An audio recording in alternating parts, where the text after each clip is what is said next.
একবার দ্বাদশী তিথিতে রাজা বিষভানুর প্রাসাদে দুর্বাসা মুনি এলেন।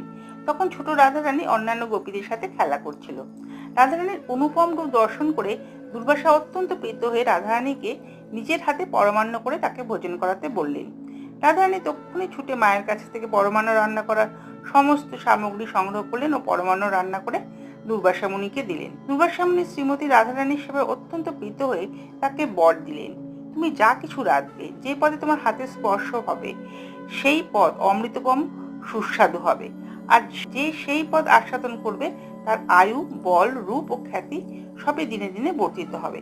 মাতা যশোদা যখন দুর্বাসা মুনির এই বরের কথা শুনলেন, তখন তিনি রাধারানীকে তার গৃহে এসে শ্রীকৃষ্ণের জন্য রান্না করতে বলেন, যাতে শ্রীকৃষ্ণের আয়ু, বল, রূপ ও খ্যাতি সবই দিনে দিনে বর্ধিত হয়।